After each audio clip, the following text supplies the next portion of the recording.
नमस्कार मित्रों, आपका मेरे चैनल स्टडी विद संध्या में बहुत बहुत स्वागत है। तो मित्रों, अभिज्ञान शाकुंतलम के प्रश्न उत्तर की श्रृंखला में आज मैं आपके लिए महाकवि कालिदास कृत अभिज्ञान शाकुंतलम के चतुर्थ अंक से संबंधित महत्वपूर्ण प्रश्नोत्तर भाग 4 लेकर आई हूँ। तो चलिए शुरू करते हैं प्रश्न नंबर 1 से। पति के बहुत अधिक सम्मान को प्राप्त करो, यह आशीर्वाद शकुंतला को किसने दिया? तो ये आशीर्वाद किसने दिया? तृतीय तपस्विनी ने। जब शकुंतला की विदाई के समय शकुंतला को तैयार किया जा रहा था, उस समय 3 तपस्विनियाँ थीं, जिसमें 2 तपस्विनियों ने क्या आशीर्वाद दिया था मैं पहले की वीडियो में बता चुकी हूँ। आगे हम इसको कंटिन्यू करते हुए तो तीसरी तपस्विनी ने क्या आशीर्वाद दिया था कि पति के बहुत अधिक सम्मान को प्राप्त करो। पहले ने क्या दिया था कि महारानी के पद को सुशोभित करो, और दूसरे ने पुत्र वती होने का आशीर्वाद दिया। तीसरे ने कहा कि अपने पति के बहुत अधिक सम्मान को प्राप्त करो। आभरणोचितम रूपमाश्र सुलभये प्रसाधनये विप्रकार्यते, यह पंक्ति कौन कहता है? तो ये पंक्ति कहती है प्रियंवदा। तो प्रियंवदा कहती है कि जो तुम्हारा जो रूप है वो आश्रम के प्रसाधनों के योग्य नहीं है। उनसे ये तुम्हारा रूप इतना सुंदर है कि तुम्हें स्वर्णाभूषण इत्यादि आभूषणों के से सुसज्जित किया जाना चाहिए था, और लेकिन आश्रम में जो सुलभ उपलब्ध हैं उन्हीं से तुम्हारी साज सज्जा हो रही है। तुम्हारा रूप इसके योग्य नहीं है। तो शकुंतला की विदाई का समाचार अनसुईया को कौन देता है? तो शकुंतला की विदाई का समाचार कौन देता है? प्रियंवदा देती है। आगे देखें।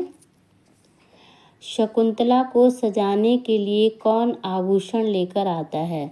जब इसी सोच विचार में होती हैं प्रियंवदा की इन आभूषणों से जो भी थोड़े बहुत आभूषण थे हमारे पास उनसे हम सुसज्जित कर रहे हैं, तभी 2 ऋषि कुमार आते हैं आभूषण लेकर, जिनका नाम था नारद और गौतम। जब कभी होता है कि कभी पूछा जाता है कि प्रथम ऋषि कुमार द्वितीय ऋषि कुमार, तो प्रथम में नारद आएंगे और द्वितीय में गौतम आएंगे। को नामो श्रोदके नम वालिकाम सिंचति, किसका कथन है? तो ये प्रियंवदा का कथन है। अच्छा, हमें ये वाला प्रश्न लेना चाहिए कि रक्षतव्या खलु प्रकृति पेलवा प्रिय सखी, किसका कथन है? तो ये अनसुईया का कथन है। अनसुईया जब ऋषि जो महर्षि दुर्वासा ने शाप दिया था शकुंतला को, तो उस शाप के विषय में शकुंतला को ना बताए, ऐसा अनसुईया किसको कहती है? प्रियंवदा को, कि हमारी सखी बहुत ही कोमल है, हमें उसको इन सब बातों को नहीं बताना चाहिए, अन्यथा उसे बहुत दुख होगा। तब ये प्रियंवदा कहती है को नामोष्णोदके नवमालिकाम सिंचति, यानी कि गर्म जल से कौन नवमालिका को सींचता है, यानी कि वो ये समाचार उसको नहीं बताएगी। आगे देखें। शकुंतला के वियोग में किसने नाचना छोड़ दिया था? जब शकुंतला की विदाई हो रही थी तो उस दुख में मोर ने भी नाचना छोड़ दिया था। ऋषि कंडु ने शकुंतला के लिए क्या संकल्प किया था? उन्होंने संकल्प कर रखा था कि तुम अपने समान ही पति को प्राप्त करो, और सौभाग्य से ये संकल्प उनका पूरा हो गया दुष्यंत के रूप में। शकुंतला ने मृग शावक के मुख पर किसका तेल लगाया था? तो किसका तेल लगाया था? इंगुदी वृक्ष के फल का। आगे देखें।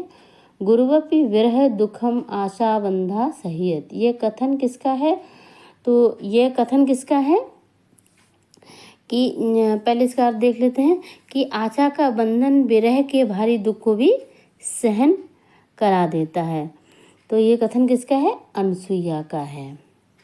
जब ये दोनों बातें कर रही होती हैं प्रियंवदा और अनसुईया, ये कहती हैं कि जो जैसे चकवा चकवी उनको श्राप मिला था कि वो रात्रि में उनका वियोग रहेगा और दिन में वो मिलेंगे, तो चकवी ये दोनों प्रातः काल होने का, सुबह होने का इंतज़ार करते हैं, यानी कि वो विरह का जो समय होता है वो बहुत ही कठिन होता है, लेकिन एक उम्मीद होती है कि सुबह मिलेंगे, तो ये जो आशा का बंधन है ये भारी से भारी दुख को भी सहन करा देता है। इसीलिए ऐसी मतलब जो शकुंतला है वो भी विरह के दुख को इसी आशा से सहन कर रही है। न खलु धीमताम कश्चिद विषयो नाम, यह कथन किसका है और किसके लिए है? तो ये कथन किसका है? शारंगरव का है। और किसके लिए विषय में कहा गया है? कंडु के लिए कहा गया है। जो शारंगरव जब महर्षि कंडु कहते हैं कि मैं मतलब हम वनवासी हैं, हमको व्यवहारिक ज्ञान फिर भी है, वनवासी होने के बावजूद भी हमें व्यवहारिक ज्ञान है, तो वो शकुंतला को व्यवहारिक ज्ञान देना चाहते हैं। तो शारंगरव कहता है कि वस्तुतः बुद्धिमानों को कुछ भी अज्ञात नहीं है, यानी कि जो बुद्धिमान लोग होते हैं उनको सभी विषयों का ज्ञान होता है। अब घननंतो दुरितम हव्य गंधे, ये आशीर्वाद शकुंतला को कौन देता है? तो कौन देता है? महर्षि कंडु। महर्षि कंडु कहते हैं कि हवन की वस्तुओं की गंध तुम्हें पवित्र करे। रम्यांतरा कमलिनी हरितई सरोवि, कथन किसका है? तो ये कथन है आकाशवाणी का। जब शकुंतला की विदाई होती है तो मार्ग में जो भी शुभ संकेत मिल रहे हैं उनके विषय में आकाशवाणी होती है। आगे देखें। अस्मान साधु विचिंत्य बधु बंधुवि, यह श्लोक किसका है और किसके प्रति है? तो ये महर्षि कंडु का दुष्यंत के लिए है। महर्षि कंडु दुष्यंत को संदेश देते हैं। जब शारंगरव कहते हैं कि आप कुछ दुष्यंत को संदेश देना चाहते हैं तो महर्षि कंडु ये दुष्यंत को संदेश देते हैं। प्रश्न 15, पातुम न प्रथमं व्यवस्यति जलम सर्वे अनुज्ञताम, 4 लाइनों का श्लोक है। यह श्लोक किसके द्वारा किसके लिए कहा गया है? तो ये काश्यप द्वारा तपोवन के वृक्षों से कहा गया। तपोवन के वृक्षों से कहा, काश्यप कह रहे हैं कि जो तुम्हें जल पिलाने से पहले जल नहीं पीती थी, और भी कई बातें हैं जो इस श्लोक में हैं। तो आप लोग शकुंतला को विदा करें, यहाँ से उसको विदाई दें। अविजन वतो भर्तुश्लाघ्ये स्थिता गृहिणी पदे गणयिष्यसि। तो इसका मतलब ऋषि कंडु शकुंतला को धैर्य बनाते हुए कहते हैं, जब शकुंतला अत्यंत अधीर हो जाती है जब विदाई के समय, तो वो उसको धैर्य बनाते हुए कह रहे हैं कि इस तरह अधीर ना हो बेटी, तुम कुलीन वंश में उत्पन्न जो तुम्हारे पति दुष्यंत हैं, तुम उनके अत्यंत प्रशंसनीय गृहिणी पदे गणिष्यसि, यानी अत्यंत प्रशंसनीय गृहिणी पद को प्राप्त करो। तो प्रसिद्ध श्लोक किसके प्रति है? तो पिता कंव का पुत्री शकुंतला के प्रति। आगे देखें। उद्गलित दर्भ कवला मृग्या प्रत्यक्त नर्तना मयूरा, तो ये कथन किसका है? अच्छा, इसमें पूरा प्रश्न नहीं लिखा है, इसका ये होगा कि ये कथन किसका है? तो ये कथन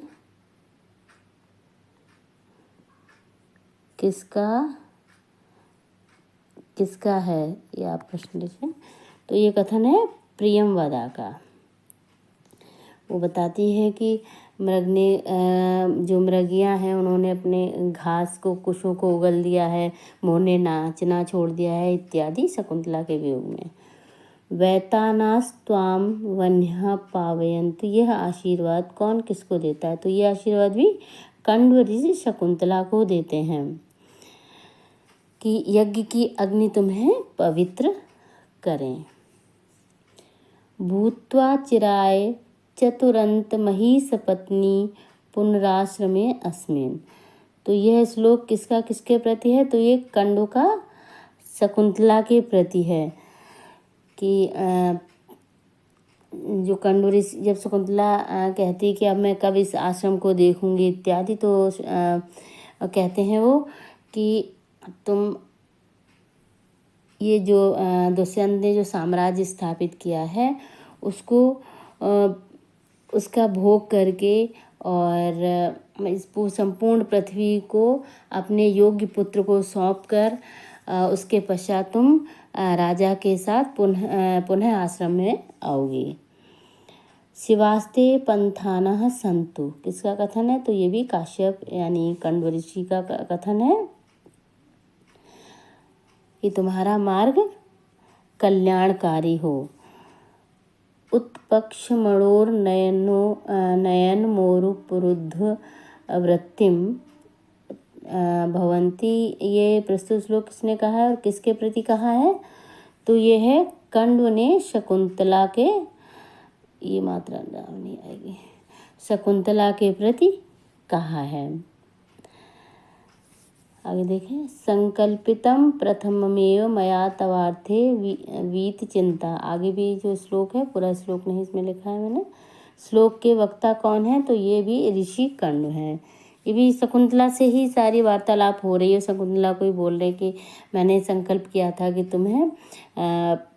तुम्हारे योग्य पति को तुम्हारा योग्य पति प्राप्त हो, तो अब ऐसा हो चुका है, इसलिए मैं चिंता से मुक्त हो गया हूँ।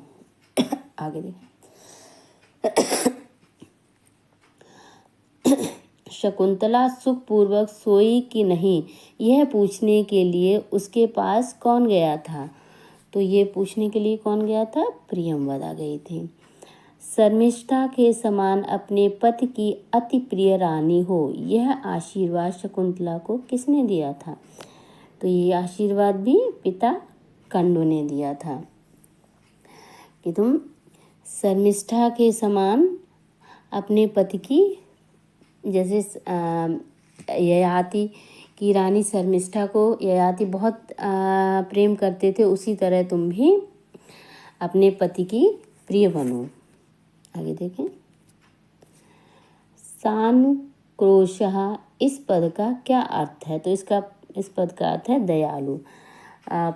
जो प्रियंवदा अनसुईया से कहती है कि दुर्वासा ऋषि को उसने दयालु बना लिया। जब वो श्राप दे के जाने लगते हैं तो अनसुईया जाती है उनके पास और उनसे अनुनय विनय करती है कि आप उसको शाप मुक्त कर दें। तो दुर्वासा ऋषि थोड़े से दयालु हो जाते हैं और शाप मुक्ति का उपाय बता देते हैं। तो सानुक्रोशा का अर्थ होगा दयालु। तो इस तरह जो अभ्यंगान शाकुंतलम चतुर्थ अंक के जितने भी प्रश्न बन सकते थे वो मैंने आपको इसमें दे दिए हैं, यानी कि आपको 4 भागों में मैंने चतुर्थ अंक के सारे जितने भी प्रश्न उत्तर मैं बना सकती थी मैंने आपको बना के दिए हैं। यदि आपको ये पसंद आए तो हो सके तो ज़्यादा से ज़्यादा लाइक करें, ताकि सब तक जितने भी लोग हैं जो एग्ज़ाम देने जा रहे हैं, जो इसकी तैयारी कर रहे हैं, तो उन तक ये पहुंच सके। तो यदि आपको मेरा ये वीडियो पसंद आए तो ज़्यादा से ज़्यादा शेयर करें, लाइक करें और मेरे चैनल को सब्सक्राइब करें। धन्यवाद।